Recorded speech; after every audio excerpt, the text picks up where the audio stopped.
വൃത്തം. പദ്യത്തിൽ അക്ഷരങ്ങൾ വിന്യസിച്ചിരിക്കുന്ന രീതിക്ക് വൃത്തമെന്ന് പറയുന്നു. പദ്യത്തിൽ അക്ഷരങ്ങൾ വിന്യസിച്ചിരിക്കുന്ന രീതിയാണ്. വിശിഷ്ട ശബ്ദാർത്ഥാലങ്കാരങ്ങളുടെ സമൂഹമായ പദ്യങ്ങൾ വൃത്തനിബദ്ധമാണ്.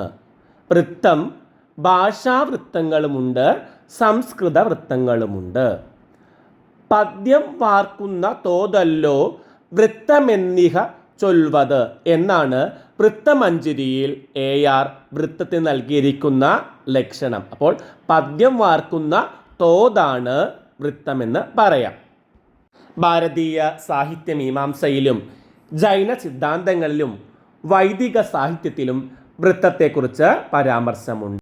വേദാംഗങ്ങളിൽ ഒന്നായ ഛന്ദസ് ഒരളവിൽ വൃത്തത്തിൻ്റെ സ്വഭാവം നിർണ്ണയിക്കുന്നതാണ്. ഛന്ദസ് അക്ഷര സംഖ്യയെ കുറിക്കുന്നതാണ്.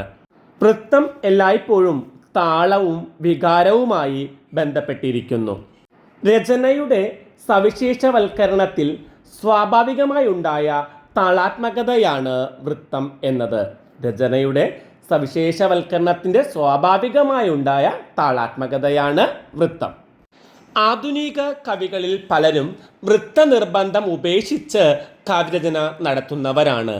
ക്ഷേമേന്ദ്രനാണ് വൃത്തത്തിന് മാത്രമായി സുവൃത്ത തിലകം എന്ന ഗ്രന്ഥം എഴുതിയത്. ക്ഷേമേന്ദ്രൻ എഴുതിയ പുസ്തകത്തിൻ്റെ പേരാണ് സുവൃത്ത തിലകം എന്നത്.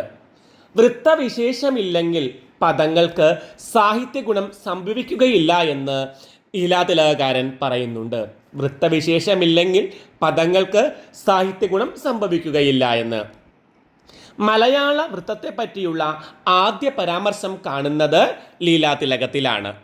വൃത്തശാസ്ത്ര രംഗത്തെ മലയാളത്തിലെ അടിസ്ഥാന ഗ്രന്ഥമാണ് ARൻ്റെ വൃത്തമഞ്ജരി. 4 പാദങ്ങളിലും ഗണവ്യവസ്ഥ ഒരേ വിധത്തിലായാൽ അവയെ സമവൃത്തം എന്ന് പറയും. വസന്തതിലകം സമവൃത്തമാണ്. 1ഉം 3ഉം വരികളിലും 2ഉം 4ഉം വരികളിലും ഒരേ ലക്ഷണം വരുന്നത് അർദ്ധസമവൃത്തം. പുഷ്പിതാഗ്ര, വിയോഗിനി എന്നിവ ഉദാഹരണം. 4 പാദങ്ങളിലും ലക്ഷണം 4 വിധത്തിലായാൽ വിഷമവൃത്തം. പാദങ്ങൾ ചിലയിടത്ത് മുറിയുന്നതിനെയാണ് യതി എന്ന് പറയുന്നത്. പാദങ്ങൾ ചിലയിടത്ത് മുറിയുന്നതിന് പറയുന്ന പേരാണ് യതി. അക്ഷരങ്ങളെ ഉച്ചരിക്കാൻ വേണ്ട സമയത്തിൻ്റെ അളവാണ് മാത്ര എന്നത്. അക്ഷരങ്ങളെ ഉച്ചരിക്കാൻ വേണ്ട സമയത്തിൻ്റെ അളവാണ് മാത്ര.